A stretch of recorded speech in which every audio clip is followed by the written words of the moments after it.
Nursery থেকে gerbera গাছে ফুল দেখে জারবেরা গাছ কিনে নিয়ে এলেন কয়েকটা। জারবেরা গাছের ফুল সত্যি খুব সুন্দর হয়। ফুল দেখে এতটাই মুগ্ধ যে পাতার দিকে নজর দেওয়ার সময় নেই। আর এই সুযোগে পাতায় বাসা বাঁধতে থাকে বিভিন্ন ধরনের কীটপতঙ্গ। আর এই কীটপতঙ্গগুলো এত ছোট হয় এদিকে খালি চোখে দেখা যায় না। আমরা বুঝতে পারি তখন যখন পাতা খারাপ হয়ে যেতে শুরু করে। তখন আর কিছু করার থাকে না, পাতাগুলোকে কেটে ফেলতে হয়। এইভাবে পাতা কাটতে কাটতে গাছটা একসময় শেষ হয়ে যায়। হাইব্রিড জারবেরা গাছকে দীর্ঘদিন বাঁচিয়ে রাখার জন্য, গাছ থেকে ভালো ফুল পাওয়ার জন্য, জারবেরা গাছে যদি কীটপতঙ্গের আক্রমণ হয় গাছ দুর্বল হয়ে যায়, গাছে ভালো ফুল পাওয়া যায় না। তাই গাছকে দীর্ঘদিন বাঁচিয়ে রাখার জন্য, গাছে ভালো ফুল পাওয়ার জন্য গাছে যাতে পোকামাকড়ের আক্রমণ না হয় সেটা আমাদের নিশ্চিত করতে হবে। আর এই জন্য রেগুলার বেসিসে নিয়মিত কিছু কীটনাশক আমাদের ব্যবহার করতে হবে। কয়েকটা কীটনাশকের কথা বলবো যেগুলো রেগুলার বেসিসে যদি আপনাদের জারবেরা গাছে আপনারা দিয়ে যান তাহলে জারবেরা গাছ ভালো থাকবে এবং গাছে কীটপতঙ্গের আক্রমণ হবে না। জারবেরা গাছে কী কী ছত্রাকনাশক ব্যবহার করবেন সেটা নিয়ে আমি আগে একটা ভিডিও আপলোড করেছিলাম। ওই ভিডিওটা যদি না দেখে থাকেন তাহলে এই ভিডিওটা দেখার শেষে ওই ভিডিওটাও দেখে রাখবেন, কারণ জারবেরা গাছে ছত্রাকের আক্রমণও খুব বেশি হয়। ভিডিওটার লিঙ্ক আমি ডেসক্রিপশন বক্সে দিয়ে রেখেছি, আর এই ভিডিও শেষে স্ক্রিনে আপনি পেয়ে যাবেন, ওখানে ক্লিক করলেও ভিডিওটা দেখতে পারবেন। জারবেরা গাছে কী কী সাধারণত কীটপতঙ্গের আক্রমণ হয় সেটা আগে বলে নিই, তাহলে কোন কীটপতঙ্গের জন্য কোন ওষুধটা আপনি দিচ্ছেন সেটা আপনার জানা থাকবে। আর ওই একই কীটপতঙ্গের আক্রমণ অন্যান্য গাছে হলে আপনারা ওই একই কীটনাশক অন্যান্য গাছেও ব্যবহার করতে পারবেন। সাদামাছি বা হোয়াইট ফ্লাইজ, জারবেরা গাছে এই সাদামাছির আক্রমণ হয়।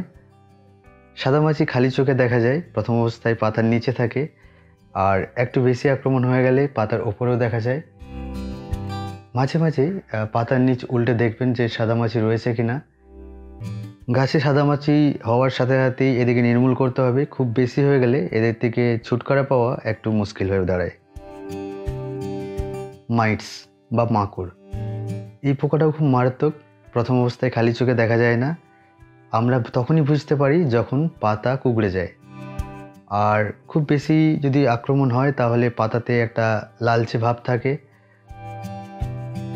পাতার নিচে আঙুল দিয়ে ঘষলে সূক্ষ্ম বালির দানার মতো লাগে। এই মাইটস বা মাকড়ও খুব মারাত্মক।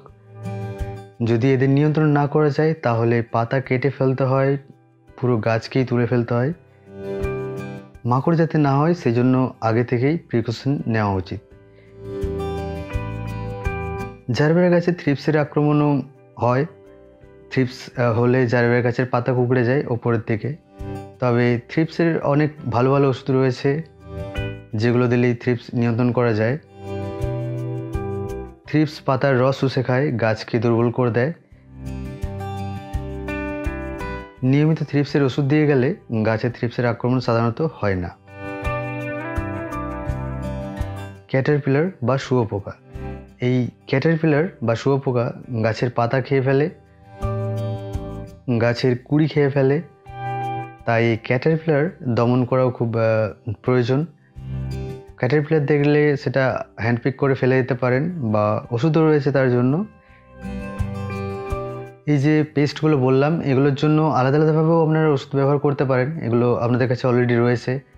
কিন্তু এই আলাদা আলাদাভাবে ওষুধ স্প্রে করলে আপনাকে সপ্তাহে 2-3 বার কীটনাশকই স্প্রে করতে হবে, সাথে ফাঙ্গিসাইড রয়েছে। তো সপ্তাহে একটা গাছে 3-4 বার আপনাকে স্প্রে করতে হবে, যেটা সবসময় করা সম্ভব হয় না বা গাছের পাতার জন্য ভালো নয়। তো কী কী ওষুধ ব্যবহার করলে ম্যাক্সিমাম এই পেস্টগুলোকে টার্গেট করা যাবে খুব কম ওষুধ ব্যবহার করে সেটা আপনাদের বলছি। থ্রিপস এবং মাইটসের জন্য আপনারা ইন্ট্রেপিড ব্যবহার করবেন। এই থ্রিপস এবং মাইটস এই দুটোই ইন্ট্রেপিডে যাবে। ক্যাটারপিলার, বলওয়ার্ম বা পাতা খেয়ে ফেলা যে কোনো পোকার জন্য আপনারা ব্যবহার করতে পারেন হামলা বা প্রফেক্ট সুপার। এই দুটো ব্যবহার নিয়মিত করতে হবে। আর ওবেরন বা ওমাইট যে কোনো একটা ওষুধ আপনারা এটাকে স্প্রে করবেন, তাহলে বেটার রেজাল্ট পাবেন। এই তিনটে যদি আপনারা ওষুধ নিয়মিত স্প্রে করে যান তাহলে গাছ আপনাদের ভালো থাকবে। ইন্ট্রেপিড যখন স্প্রে করবেন তখন এই ইন্ট্রেপিডের সাথেই আপনি ছত্রাকনাশক মিশিয়ে স্প্রে করতে পারেন। যে সপ্তাহে ইন্ট্রেপিড স্প্রে করবেন তার পরের সপ্তাহে ওবেরন স্প্রে করবেন, তারপর সপ্তাহে আবার ইন্ট্রেপিড। তাহলে প্রতি সপ্তাহে একবার করে যদি আপনি ইন্ট্রেপিড স্প্রে করেন আর পরের সপ্তাহে ওবেরন, তাহলে সপ্তাহে আপনাকে একবার করে স্প্রে করলেই হলো। তার সাথে আপনি ইন্ট্রেপিডের সাথে আপনি ছত্রাকনাশকটা স্প্রে করে দেবেন মিশিয়ে, তাহলে সপ্তাহে একবার স্প্রে করতে হবে। ক্যাটারপিলার বা বলওয়ার্ম বা অন্যান্য পাতা খেয়ে ফেলা পোকার জন্য ব্যবহার করবেন হামলা বা প্রফেক্ট সুপার। এটা 10-15 দিনের গ্যাপে একবার স্প্রে করবেন। আলাদা আলাদা পেস্টকে টার্গেট করে আলাদা আলাদা ওষুধ যদি স্প্রে করেন তাহলে সপ্তাহে বেশ কয়েকবার ওষুধ আপনাকে স্প্রে করতে হবে। এতে কি হয়, পাতার উপর কীটনাশকের একটা লেয়ার পড়ে যায় সাদা, পাতা দেখতে ভালো লাগে না, পাতা তার উজ্জ্বলতা হারিয়ে ফেলে। তাই ব্রড স্পেকট্রাম যে ওষুধগুলো আমি বললাম এগুলো সব ব্রড স্পেকট্রাম, ইন্ট্রেপিড বলুন বা হামলা বলুন, ম্যাক্সিমাম পেস্টকে এরা টার্গেট করে। সাথে ওবেরনটা স্প্রে করলে মাইটস হওয়ার সম্ভাবনা খুবই কম থাকবে। এইভাবে যদি জারবেরা গাছের কেয়ার আপনারা করেন, কীটনাশক ব্যবহার করেন জারবেরা গাছে, তাহলে জারবেরা গাছে কীটপতঙ্গের আক্রমণ হবে না। আরও একটা ওষুধ রয়েছে যেটা স্প্রে করলে আপনাকে আলাদাভাবে হামলা বা প্রফেক্ট সুপার স্প্রে করতে হবে না। এই একটা ওষুধেই আপনার থ্রিপস, মাইটস এবং বলওয়ার্ম জাতীয় পোকা যাবে, সেটার নাম হলো ডেলিগেট। ওষুধটা একটু দামি তবে খুবই কাজের।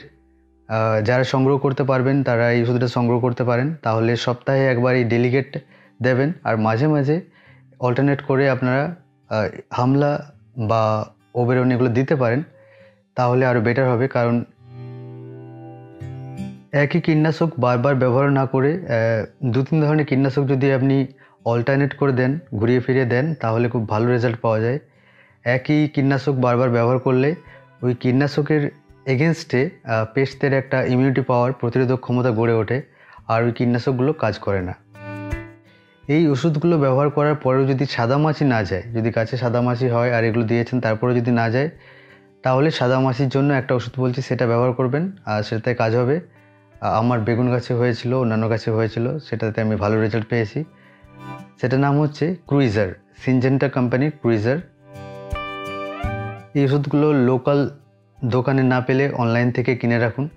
এই ওষুধগুলো ব্যবহার করলে শুধুমাত্র জারবেরার না, বাগানের অন্যান্য গাছেও আপনার থ্রিপস, মাইটস, লেদা পোকা জাতীয় পোকা, এই ধরনের পোকার আক্রমণ হবে না। ইন্ট্রেপিডের ডোজ হলো প্রতি লিটারে 1 ml, হামলা বা প্রফেক্ট সুপার প্রতি লিটারে 1 ml থেকে 1.5 ml, ওবেরন প্রতি 1 লিটারে 1 থেকে 1.5 ml পর্যন্ত ব্যবহার করতে পারেন। ডেলিগেট ইনসেকটিসাইড ব্যবহার করবেন প্রতি লিটারে 0.75 থেকে 1 ml পর্যন্ত। ইন্ট্রেপিড বা ডেলিগেটের সাথে যদি আপনি ফাঙ্গিসাইড মিশিয়ে স্প্রে করেন তাহলে 1 গ্রাম ফাঙ্গিসাইড মিশিয়ে স্প্রে করবেন, বেশি পরিমাণে নেবেন না, নয়তো পাতায় দাগ হবে। এই কীটনাশকগুলো নিয়মিত ব্যবহার করলে জারবেরা গাছ ভালো থাকবে, জারবেরা গাছ থেকে ভালো পরিমাণে ফুল পাবেন এবং জারবেরা গাছকে দীর্ঘদিন ধরে বাঁচিয়ে রাখতে পারবেন। জারবেরা গাছের পরিচর্যা নিয়ে আজকে এই পর্যন্তই। তাহলে আবার দেখা হচ্ছে নেক্সট ভিডিওতে।